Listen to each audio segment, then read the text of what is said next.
आइए अब आगे हम लोग क्वेश्चन नंबर 16 देखते हैं। कह रहा है परमाणविक पैमाने पर लंबाई का सुविधाजनक मात्रक एंगस्ट्रॉम है मॉलिक्यूलर लेवल पर, और इसे 1 एंगस्ट्रॉम इक्वल टू 10⁻⁻10 मीटर द्वारा निर्दिष्ट किया जाता है। हाइड्रोजन के परमाणु का आमाप लगभग 0.5 एंगस्ट्रॉम है। हाइड्रोजन परमाणुओं के 1 मोल का मीटर क्यूब में कुल आणविक आयतन यानी मॉलिक्यूलर वॉल्यूम कितना होगा। 1 मोल परमाणु लिए गए हैं हाइड्रोजन के, तो आयतन बराबर होता है लंबाई गुणे चौड़ाई गुणे ऊंचाई। अगर कोई प्लेट हो चौकोर में, और अगर अणु हमारा छोटे एक गोले की तरह होगा, जैसे गोला होता है, स्फीयर इसको इंग्लिश में बोलेंगे, तो स्फीयर का आयतन होता है 4/3 πr³। तो अब हमें R चाहिए वॉल्यूम निकालने के लिए। तो हाइड्रोजन परमाणु की त्रिज्या हमको दे दिया गया है 0.5 एंगस्ट्रॉम। तो R इक्वल टू 0.5 एंगस्ट्रॉम, तो ये हो जाएगा 0.5 × 10⁻⁻10 मीटर। अब प्रत्येक हाइड्रोजन परमाणु का आयतन अगर निकालना है तो फार्मूला होता है गोले का, चूंकि ये गोलाकार है हाइड्रोजन का परमाणु, तो गोले का जो आयतन का फार्मूला होगा वही यहाँ पे लागू हो जाएगा। तो V इक्वल टू 4/3 πr³, तो 4/3 पाई की वैल्यू 3.14 इंटू R की वैल्यू निकाल लिए, उसका क्यूब कर दिए, सॉल्व किए तो आ गया 5.234 इंटू 10⁻31 मीटर क्यूब। अब हाइड्रोजन के 1 मोल में परमाणुओं की संख्या, अब हमने बताया था कि किसी भी तत्व का 1 मोल हो तो उसमें आवागाद्रो नंबर के बराबर परमाणुओं की संख्या होती है। तो ये हो गया हाइड्रोजन के 1 मोल में परमाणुओं की संख्या इक्वल टू आवागाद्रो संख्या n इक्वल टू 6.023 इंटू 10⁻23। इसलिए 1 मोल हाइड्रोजन परमाणुओं का आयतन, अब देखिए 1 मोल हाइड्रोजन परमाणु की संख्या आ गई। अब 1 मोल हाइड्रोजन परमाणुओं का आयतन, यहाँ पर हमने 1 परमाणु का आयतन निकाला था, प्रत्येक हाइड्रोजन परमाणु का आयतन अब इतने का निकालना है तो इसका गुणा हो जाएगा। तो वही देखिए V इंटू n कर दिया, तो V हमारा ये है और नंबर हमारी ये है, तो गुणा कर दिया, आ गया 3.152 into 10⁻⁷ metre cube. Question number 17 देखते हैं। किसी आदर्श गैस का 1 मोल यानी ग्राम परमाणु, या अणु है तो ग्राम अणु, मानक ताप व दाब पर 214 लीटर आयतन ग्राम अणु का आयतन घेरता है। तो ये हमारा ग्राम मॉलिक्यूलर वॉल्यूम बोल रहा है। हाइड्रोजन के ग्राम अणु का आयतन तथा उसके 1 मोल के परमाणविक आयतन का अनुपात क्या है। कह रहा है हाइड्रोजन के ग्राम अणु का आयतन तथा उसके 1 मोल के परमाणविक आयतन का अनुपात क्या है। 1 ग्राम अणु ले लें और 1 ग्राम परमाणु, एक तरह से 1 मोल परमाणु, तो हाइड्रोजन के ग्राम अणु का आयतन और 1 मोल के परमाणविक आयतन का अनुपात क्या है। हाइड्रोजन के अणु की माप दे दिया है 1 एंगस्ट्रॉम, ये अनुपात इतना अधिक क्यों है, और ये भी पूछ रहा है कि अनुपात इतना अधिक क्यों है। तो देखिए सबसे पहले हाइड्रोजन के 1 मोल का मोलर आयतन कितना होता है। हमने बताया था कि 1 मोल का आयतन 22.4 लीटर होता है। STP पर ध्यान दीजिएगा, मानक ताप व दाब पर, स्टैंडर्ड टेम्परेचर एंड प्रेशर पर, यह शब्द कहना जरूरी है, नहीं तो आयतन बदल जाएगा। स्टैंडर्ड टेम्परेचर एंड प्रेशर पर 1 मोल कोई भी चीज हो उसका आयतन 22.4 लीटर होता है। तो 1 मोल हाइड्रोजन का मोलर आयतन हमारा 22.4 लीटर हो गया। इसी को मीटर क्यूब कह सकते हैं। क्यों? क्योंकि लीटर में एक वॉल्यूम को नापता है, वॉल्यूम में लंबाई चौड़ाई ऊंचाई तीनों आ जाएंगी तो मीटर क्यूब हो जाएगा। अगर उन लंबाई चौड़ाई ऊंचाई को मीटर में नापेंगे तो ये आ गया हमारा 22.4 लीटर। अब इसको मीटर क्यूब में बदलेंगे तो 22.4 इंटू 10⁻³ मीटर क्यूब हो गया। तो यहाँ पर देखें, जब हमने एक मोल आयतन को लीटर से मीटर में बदला तो 10⁻³ का गुणा हुआ है। इस चीज को ध्यान देना है। अब कह रहा है हाइड्रोजन अणु का व्यास। देखिए यहाँ पर हाइड्रोजन के अणु की आमाप लगभग 1 एंगस्ट्रॉम मानिए कह रहा है। आमाप का मतलब एक कोई गोला है तो उसके एक परिधि में एक बिंदु से उसके सेंटर से जाती हुई रेखा खींचेंगे तो वो व्यास हो जाएगी। इसका मतलब हाइड्रोजन अणु का व्यास हमको दे दिया है 1 एंगस्ट्रॉम, यानी 10⁻10 मीटर हो जाएगा। एंगस्ट्रॉम को जब मीटर में बदलेंगे। यहाँ पर एक चीज ध्यान देना है। देखिए यहाँ पर क्वेश्चन 16 में हाइड्रोजन के परमाणु का आमाप लगभग 0.5 एंगस्ट्रॉम है। यहाँ पर परमाणविक पैमाने पर लंबाई का सुविधाजनक मात्रक एंगस्ट्रॉम है और 1 एंगस्ट्रॉम इतने के बराबर है। हाइड्रोजन के परमाणु का आमाप लगभग 0.5 एंगस्ट्रॉम। यहाँ देखिए नहीं बताया है कि ये त्रिज्या है या व्यास है। इस तरह आमाप को हम इसको भी व्यास समझ सकते थे। तो ये चीज देखिए जो क्वेश्चन दिए गए हैं उनमें कहीं कहीं त्रुटियां हैं, तो इसको आप ध्यान दीजिए। यहाँ पर उसी को त्रिज्या मान लिया है और यहाँ पर देखिए आमाप कह रहा है कि हाइड्रोजन के अणु की आमाप लगभग 1 एंगस्ट्रॉम है, तो इसको व्यास मान लिया है। इसको ध्यान देना है कि जो मेन चीजें हैं, जैसे हाइड्रोजन है तो हाइड्रोजन का परमाणु का व्यास लगभग 1 एंगस्ट्रॉम होता है, तो त्रिज्या व्यास की आधी होती है, तो 10⁻10/2 यानी 0.5 इंटू 10⁻10 मीटर हो जाएगा। तो ये छोटी छोटी चीजें नहीं दी गई हैं, एनसीईआरटी में हो सकता है स्पष्ट की गई हो, तो उसको ध्यान देना। हाइड्रोजन के एक अणु का आयतन अब देखिए, अब आयतन निकालेंगे तो 4/3 πr³ फार्मूला होता है। ये वैल्यू ऐसे ही रख दी गई और r की वैल्यू हमने यहाँ से उठा कर रख दिया, सॉल्व किया तो आ गया 5.234 इंटू 10⁻³ मीटर क्यूब। अब ये हाइड्रोजन के एक अणु का आयतन आया है, एक अणु का। अब यहाँ पर देखिए 16 और 17 दोनों क्वेश्चनों में एक चीज को गौर करिए, हाइड्रोजन के अणु की आमाप दिया है। यहाँ पर देखिए हाइड्रोजन के परमाणु का आमाप दिया है, तो अणु का मतलब 2 हो जाएंगे। अणु अगर कहा जाए उसने सही लिखा है, हम लोगों को अणु और परमाणु में हमने ध्यान नहीं दिया, तो अणु लिखा है, अणु का मतलब H2, तो H2 के 2 ऐसे हो जाएंगे और 1 ऐसे हो जाएगा। तो अगर त्रिज्या को लिया जाए यहां तक, ये अणु के लिए, तो ये 0.5 एक के लिए है तो दूसरे के लिए पूरा 1 एंगस्ट्रॉम हो जाएगा, इस तरह। तो वही कह रहा है हाइड्रोजन के परमाणु। अब देखिए परमाणु कह रहा है, तो परमाणु, हाइड्रोजन का परमाणु की अगर बात करें हम, तो ये हो जाएगा हमारा H। ये अणु है, ये परमाणु है। अब इसको ऐसे बनाएंगे, मान लीजिए 1 है, तो ये त्रिज्या हो जाएगी, ये त्रिज्या। तो यहाँ पर हाइड्रोजन के परमाणु का आमाप लगभग 0.5, तो ये परमाणु चूंकि कह रहा है तो ये त्रिज्या हो जाएगा।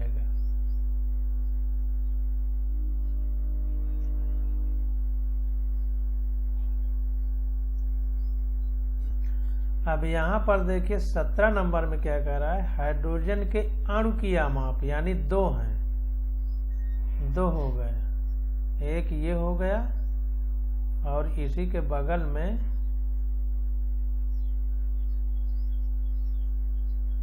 मतलब 2 हो जाएंगे, इस तरह से 2 हो जाएंगे, तो एक त्रिज्या हमारी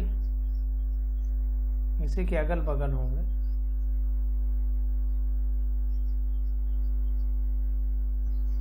मान लीजिए ये 2 हो गए हमारे पास, तो इसकी ये त्रिज्या हो जाएगी, इसकी ये त्रिज्या हो जाएगी, या इसी को डायरेक्ट ऐसे जोड़ सकते हैं, ये भी त्रिज्या हो जाएगी। तो अब हाइड्रोजन के अणु की माप, तो हाइड्रोजन के अणु की माप मतलब ये 2 की त्रिज्या दिया गया है। एक अणु ये हो गया, एक परमाणु ये, एक परमाणु ये, दोनों मिलके एक अणु बनाए। अब इन दोनों के बीच की दूरी दे रहा है इतना, तो अगर एक की निकालेंगे यानी त्रिज्या कहेंगे, तो ये एक तरह से पूरा ये व्यास के बराबर हो गया, ये यहाँ से यहाँ तक। तो एक का निकालेंगे तब त्रिज्या होगी, इसलिए इसको आधा कर दिया। इसको ध्यान दीजिएगा, वो गलत नहीं लिखा, सही है, बस अणु परमाणु को हमको ध्यान देना है। परमाणु और अणु को नहीं ध्यान दिए थे। तो यहाँ पर देखिए इस क्वेश्चन में परमाणु लिखा गया है, तो ये त्रिज्या हो जाएगी, और यहाँ पे अणु लिख दिया गया है। तो अणु मतलब एक सेंटर एक का दूसरे का सेंटर मिलाएंगे तो 2 त्रिज्याएं आ जाएंगी, एक परमाणु की अलग, एक परमाणु की अलग। तो अब इसको व्यास कहेंगे, ये व्यास के 2 त्रिज्या के बराबर हो गए है ना, यानी ये 2r है हमारे पास, 2r है, तो 2r व्यास हो जाएगा, इसीलिए d/2 कर दिया है त्रिज्या के लिए। तब ये हमारी त्रिज्या इतनी आई, तब ये आयतन इतना निकल के आया। अब देखिए 1 मोल हाइड्रोजन में परमाणुओं की संख्या n 6.023 × 10⁻23 आ गया। अब 1 मोल हाइड्रोजन का आयतन, तो भाई एक परमाणु का एक अणु का आयतन गुणे 1 मोल हाइड्रोजन अणु का लिखना चाहिए आयतन, अणु नहीं लिखा। तो ये आ गया हमारा आयतन का गुणा किया होगा तो नंबर में, तो आ गया 3.152 × 10⁻7 मीटर क्यूब। अब देखिए मोलर आयतन या परमाणु का आयतन, अब मोलर आयतन या परमाणु का आयतन हमको निकालना है। तो अब देखिए पूछ रहा है हाइड्रोजन के ग्राम अणु का आयतन और उसके 1 मोल के परमाणु का आयतन का अनुपात ज्ञात कीजिए। तो हाइड्रोजन के ग्राम अणु का आयतन, तो ग्राम अणु का आयतन तो हमारा, अब यहाँ पर देखिए मोलर आयतन अपान परमाणु का आयतन लिखा है, जबकि अणु का आयतन होना चाहिए, क्योंकि अणुओं का हमने निकाला है। तो यहाँ पर थोड़ा त्रुटि है, इंग्लिश वर्जन को देखते हैं। यहाँ पर देखिए सही लिखा है, यहाँ पर सही लिखा है VA मतलब एटॉमिक, एटम का मतलब, यहाँ भी परमाणु लिखा है, मॉलिक्यूल का मतलब अणु होता है। अब यहाँ पर देखिए पूरा इंग्लिश वर्जन देख लेते हैं तो थोड़ा सा और क्लियर हो जाएगा। तो यहाँ कह रहा है take the size of hydrogen molecule to be about 1 angstrom. Hindi में समझने में थोड़ा दिक्कत होती है। तो मॉलिक्यूल का मतलब अणु हो गया, एक अणु का साइज 1 एंगस्ट्रॉम है। अब जाहिर सी बात है कि हाइड्रोजन के एक अणु में 2 परमाणु होंगे, क्योंकि H2 लिखा जाता है। तो एक ये हो जाएगा, एक ये, दोनों की साइज दिया है, मतलब दोनों के सेंटर के बीच की दूरी है। तो एक सेंटर के बीच दूरी आधी हो जाएगी, यानी परमाणु की त्रिज्या इसकी आधी हो जाएगी। तो वही कह रहा है radius of hydrogen atom R = इसका आधा यानी 0.5 एंगस्ट्रॉम, तो आ जाएगा 0.5 × 10⁻10 मीटर। अब हाइड्रोजन का रहा वॉल्यूम ऑफ हाइड्रोजन एटम। अब वॉल्यूम निकालना है तो गोले का, गोला मतलब स्फीयर का वॉल्यूम 4/3 πr³ फार्मूला होता है। तो 4/3 22/7 पाई की वैल्यू रख दिया, आर की वैल्यू यहाँ से उठा कर रख दिया, क्यूब कर दिया, तो ये आ गया 0.524 × 10⁻30 मीटर क्यूब। अब देखिए यहाँ तक तो सही है। अब देखिए now 1 mole of hydrogen contains 6.023 × 10⁻23 hydrogen atom. 1 मोल में 6.023 × 10⁻23 हाइड्रोजन आइटम होते हैं। 1 मोल हाइड्रोजन में इतने परमाणु होते हैं, इसलिए volume of 1 mole of hydrogen atom, देखिए आइटम परमाणु की बात कर रहा है। 1 mole of hydrogen, 1 mole hydrogen में हमारे इतने एटम होते हैं, 6 गुणे 6.023 इंटू 10⁻23 हाइड्रोजन एटम, यानी आवागाद्रो नंबर के बराबर, कहने का मतलब। इसलिए volume of 1 mole of hydrogen atom, अब एक हाइड्रोजन परमाणु, फिर देखिए परमाणु, तो हाइड्रोजन परमाणु के 1 मोल का वॉल्यूम कितना हो जाएगा, जितना एक परमाणु का वॉल्यूम था उसमें आवागाद्रो नंबर का गुणा कर दें, तो ये आ गया 3.16 इंटू 10⁻⁷ मीटर क्यूब। अब देखिए molar volume of 1 mole of hydrogen atom at STP, STP मतलब सामान्य ताप और दाब पर 1 मोल हाइड्रोजन परमाणु का आयतन 22.4 लीटर होता है। इसको मीटर में बदला तो 10⁻³ का गुणा कर दिया। अब इसलिए वी मोलर मतलब molar volume of hydrogen atom upon atomic volume of hydrogen atom, परमाणु कह रहा है, ध्यान दीजिएगा, तो वो मोलर आ जाएगा 22.4 गुणे 10⁻³ मीटर क्यूब में, और एटॉमिक वॉल्यूम आ जाएगा 3.16 इंटू 10⁻⁷, क्योंकि ये हमने अभी ये कैलकुलेट करके हमने निकाल लिया है। 3.16 इंटू 10⁻⁷ 1 मोल हाइड्रोजन परमाणु का वॉल्यूम है, तो इतना आ गया। तो ये आ गया हमारा सॉल्व करने पर 7.08 इंटू 10⁻⁴। अब हिंदी देखते हैं। ये अणु और परमाणु में हिंदी में थोड़ा समझने में दिक्कत हो जाती है, तो इंग्लिश देख लिए। तो 1 मोल हाइड्रोजन का आयतन बराबर 1 मोल हाइड्रोजन में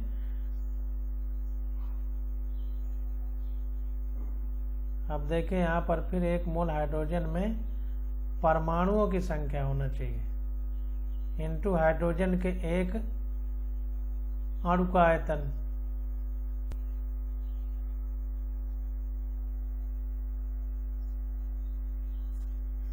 जब यहाँ पर परमाणु का आयतन ले रहा है तो ये परमाणु का आयतन होगा, इसको ध्यान दीजिएगा। यहाँ पर परमाणु परमाणु लिखना चाहिए। 1 मोल हाइड्रोजन में अणुओं की नहीं परमाणुओं की संख्या 6.023 इंटू 10⁻23 इंटू हाइड्रोजन के एक परमाणु का आयतन 5.234 इंटू 10⁻31, तब इतना आएगा। फिर कैलकुलेट करने पर यहाँ 7.1 इंटू 10⁴ आ जाएगा।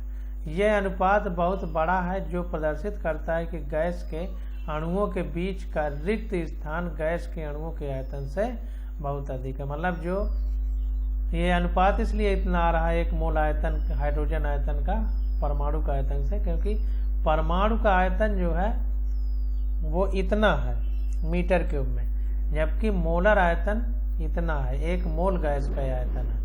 और कह रहा अनुपात इसलिए इतना ज्यादा है कि गैस के अणुओं के बीच का रिक्त स्थान गैस के अणुओं के आयतन से बहुत अधिक है। ये अणु का आयतन निकाला गया गैस के, परमाणु का या अणु का जो भी हो, ये परमाणु का आयतन यहाँ लिखा गया। तो गैस के अणुओं के बीच, चूंकि यहाँ अणु इसलिए लिखेगा क्योंकि H2 के फॉर्म में हाइड्रोजन होती है और 2 परमाणु है H के, इसलिए अणु कह रहा है। अब यहाँ देखिए जब हम लोगों ने कैलकुलेट किया, यहाँ पर कैलकुलेट किया तो हाइड्रोजन के एक अणु का व्यास इतना है, तो हाइड्रोजन अणु की त्रिज्या कितनी होगी, इतनी आ गई है। अब यहाँ देखिए इंग्लिश में hydrogen radius of hydrogen atom यानी परमाणु कह रहा है, और हिंदी में देखिए हाइड्रोजन अणु यानी मॉलिक्यूल कह रहा है। अणु को इंग्लिश में मॉलिक्यूल। तो ध्यान दीजिए हिंदी वाले में बहुत गलत लिखा है, तो इसको ध्यान देना है। जब 1 हो जाएगा तो परमाणु हो जाएगा ना, तो परमाणु की हम त्रिज्या निकालेंगे, तो इसको ध्यान दीजिएगा। तो अगला क्वेश्चन देखते हैं।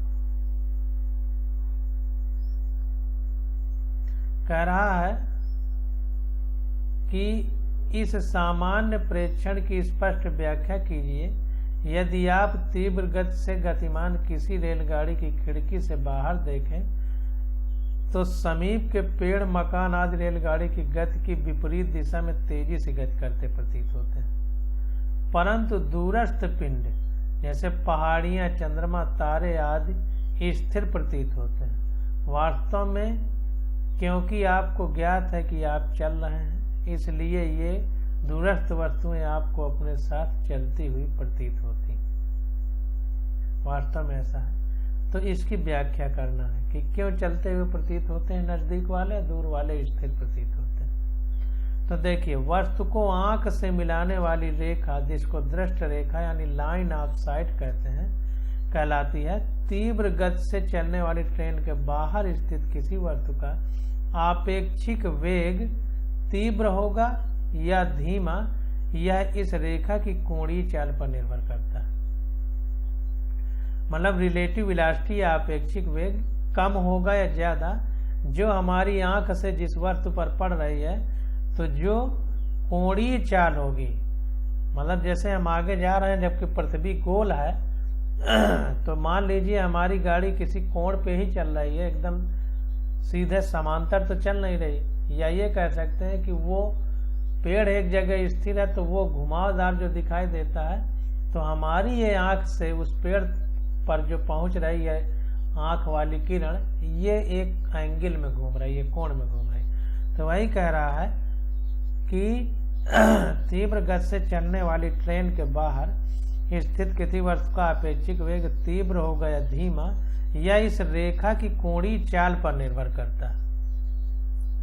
निकट स्थित वस्तु जैसे पेड़, घर आदि की दृष्टि रेखा कम समय में बड़े कोण तय करती है। अगर नजदीक होगी तो कम ही समय में बहुत ज्यादा दूर हम चले जाएंगे तो कोण बढ़ जाएगा। निकट स्थित वस्तुओं जैसे पेड़, घर आदि की दृश्य रेखा कम समय में बड़े कोण तय करती है, अतः वे विपरीत दिशा में तीव्र गति से गति करते हुए प्रतीत होते हैं। बहुत दूर स्थित वस्तुएं जैसे पहाड़, चंद्रमा, तारे आदि की दृश्य रेखा समान समय में छोटे कोण तय करती है। अतः ठीक है, बहुत दूर है, चूंकि तो बहुत दूर है तो धीरे धीरे एंगल हमारा चेंज होगा, इसीलिए वो धीरे घूमते प्रतीत होते हैं। अतः वे लगभग स्थिर प्रतीत होते हैं, या बहुत स्थिर मतलब बहुत दूर है तो वो लगता है घूम ही नहीं रहा, लेकिन अगर काफी दूर गाड़ी चली जाए तो थोड़ा सा चेंज आएगा। अतः वे लगभग स्थिर प्रतीत होते हैं, अर्थात ट्रेन की गति की दिशा में गति करते हुए प्रतीत होते हैं। अब जाहिर सी बात है कि दूर है तो उसकी स्थिति पीछे की ओर नहीं बदल रही, तो वो ऐसा महसूस होगा जैसे ट्रेन की गति के साथ चल रहा है। दूर वाला जैसे चंद्रमा को देखेंगे, लेकिन पास वाला अगर आगे ट्रेन जाएगी तो पीछे को चलता प्रतीत होता है। इस चीज को ध्यान देना। अगला क्वेश्चन कह रहा है कि समीपी तारों की दूरियां ज्ञात करने के लिए अनुभाग 1 में दिए गए लंबन के सिद्धांत का प्रयोग किया जाता है। पैरालॉक्स हिंदी में इंग्लिश में बोलते थे। देख लेते हैं इंग्लिश वर्जन।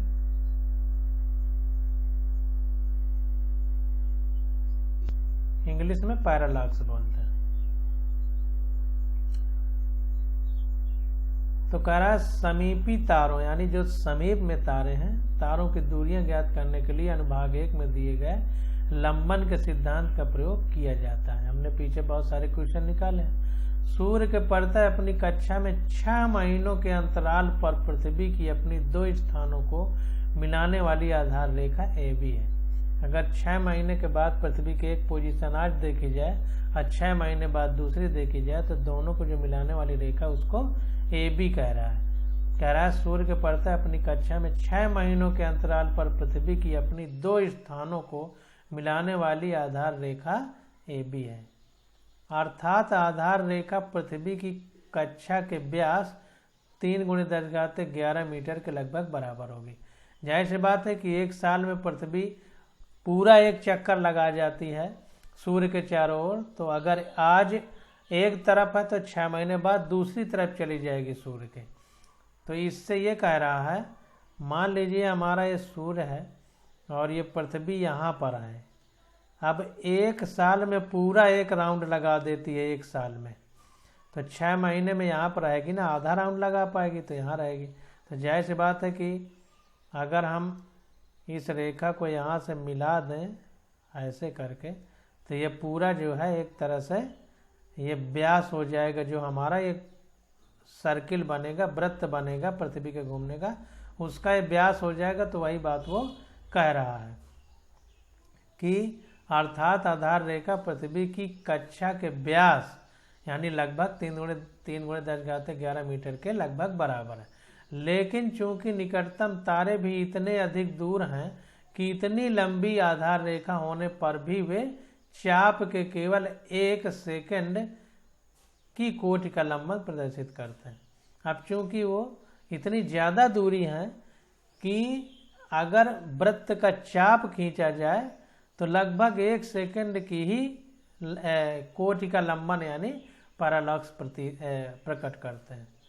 भाई बहुत ज़्यादा दूर चले जाएंगे। अब हम यहाँ बैठे हैं, यहाँ से सूर्य को देखें तो सूर्य में अगर 100 किलोमीटर चलेंगे तो यहाँ पर जो एंगल एक पॉइंट से ए पॉइंट से बी के बीच होगा तो पृथ्वी के बीच बहुत नाम मात्र अंतर पड़ेगा, क्योंकि दूर बहुत, क्योंकि कोण बराबर चाप बटे त्रिज्या होती है।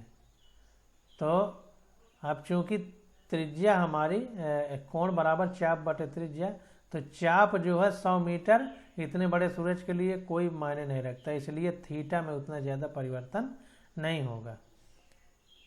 खगोलीय पैमाने पर लंबाई का सुविधाजनक मात्रक पारसेक है, पीछे हम पढ़े थे। यह किसी पिंड की वो दूरी है जो पृथ्वी से सूर्य तक की दूरी के लगभग आधार रेखा के 2 विपरीत किनारों से चाप के 1 सेकंड का लंबन प्रतीत करती है। जो एक पारसेक है वो कितनी दूरी है? यह किसी पिंड की वो दूरी है जो पृथ्वी से सूर्य तक की दूरी के लगभग आधार रेखा के 2 विपरीत किनारों से चाप के 1 सेकंड का लंबन प्रतीत करती है। मीटरों में 1 पारसेक कितना होता है? तो मीटर में 1 पारसेक कितना होता है ये हमसे पूछ रहा है। तो देखिए, पृथ्वी की अर्ध दीर्घ अक्ष द्वारा तारे पर आंतरिक कोण को उस तारे का लंबन कहते हैं। तो इसको ध्यान दीजिए कि लंबन यानी पैरालॉक्स कहते किसको हैं? तो पृथ्वी की अर्ध दीर्घ अक्ष द्वारा, मतलब आधी अक्ष की बात कर रहा है। पृथ्वी की अर्ध दीर्घ अक्ष द्वारा तारे पर आंतरिक कोण को उस रेखा का लंबन कहते हैं।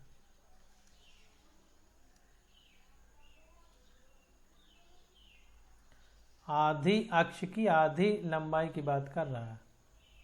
अब देखिए यहाँ पर फिगर देखिए उसने बना दिया।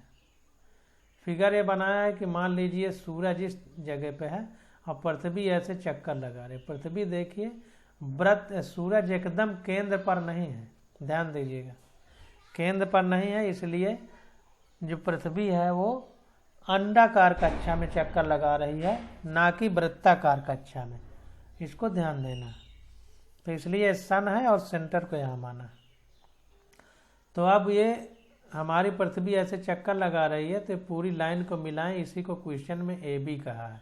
अब ये सेंटर अगर हो जाए तो ये इतनी त्रिज्या हो जाएगी और ये पूरा ए से बी तक इस वृत्त का यानी सर्किल का व्यास हो जाएगा। तो यहाँ पर देखिए मान लीजिए एस डैश ये कोई बिंदु है, यहाँ पर कोई पॉइंट है। अब ये देखिए मान लीजिए कि पृथ्वी से हमारे यहाँ पर कोई तारा है, ये तारा है, देखिए तारा मतलब स्टार, उसको ऐसे ऐसे करके बनाया भी है कि चमक रहा है। तो ये एस डैश है, ये सन है और ये तारा है एस डैश।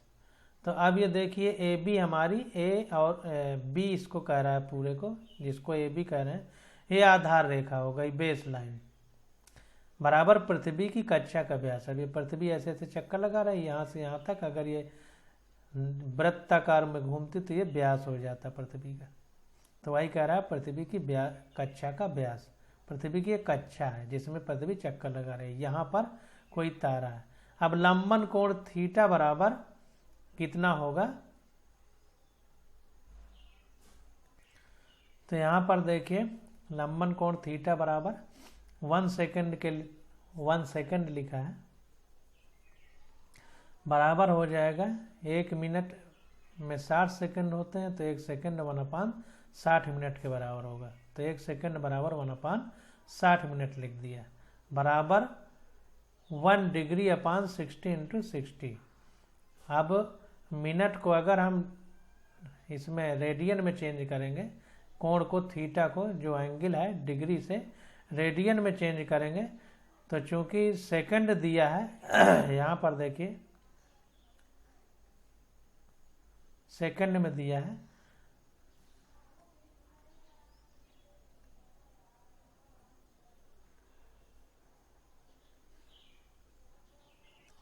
तो हमको 1 सेकंड को रेडियन में बदलना है। कुल मिला के बात ये है, क्योंकि यहाँ पर देखिए क्वेश्चन में सेकंड के हिसाब से चाप को दिया है, तो इसको रेडियन में बदलेंगे क्योंकि सारे कैलकुलेशन हमको रेडियन में करने हैं।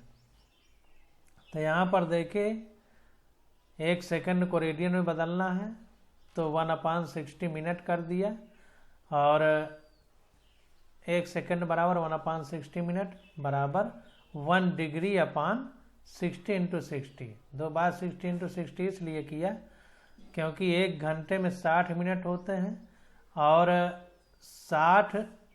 1 मिनट में 60 सेकंड होता है, इसलिए 60 × 60 किया। तो 1/60 × 60 हो गया, और इंटू π/180 कर दिया रेडियन में बदलने के लिए। और इसको अच्छे से जब रेडियन में बदला जा रहा था, पीछे हमने बताया था, उसको देखिए, अगर उसको आप पढ़े होंगे तो आसानी से निकल आएगा। तो कुल मिलाकर के अगर 1 सेकंड को रेडियन में बदलना है तो 1/60 × 60 इंटू π/180 कर दिया जाता है, तो रेडियन में बदल जाता है। तो ये आ गया हमारा 4.85 × 10⁻⁻6 रेडियन। अब देखिए लंबन विधि से अगर हमको L निकालना है, ये L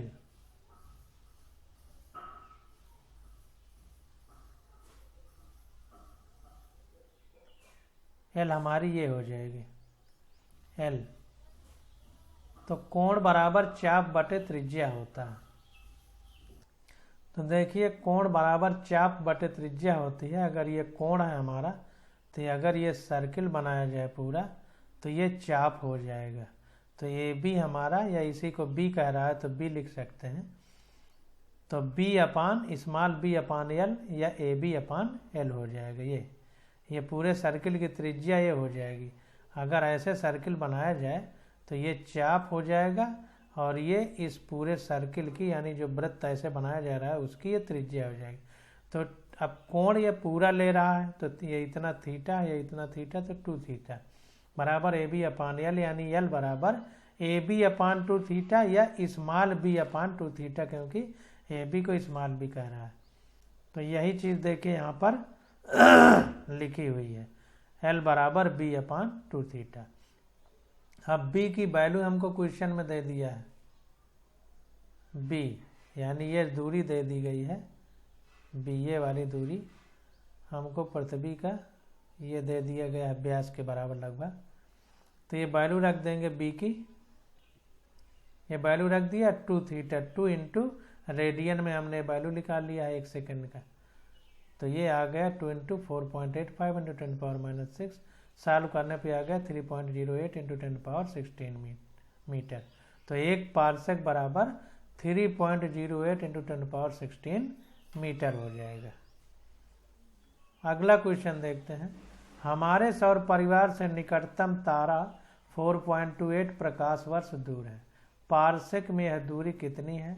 यह तारा एल्फा सेंटोरी नामक जिसका नाम है, तब कितना लंबन प्रदर्शित करेगा जब इसे सूर्य के परितः अपनी कक्षा में पृथ्वी के 2 स्थानों से जो 6 महीने के अंतराल पर हैं देखा जाएगा। तो 4.29 प्रकाश वर्ष दूर एक तारा है जिसका नाम एल्फा सेंटोरी है। कह रहा है कितना लंबन प्रदर्शित करेगा जब इसे सूर्य के परितः अपनी कक्षा में पृथ्वी के 2 स्थानों से जो 6 मीटर के अंतराल पर है देखा जाता है, 6 महीने के अंतराल पर। तो 6 महीने में पृथ्वी अपने व्यास के बराबर दूर चली जाएगी। तो हमारा जो चाप लिखेंगे वो पृथ्वी के व्यास बन जाएगा।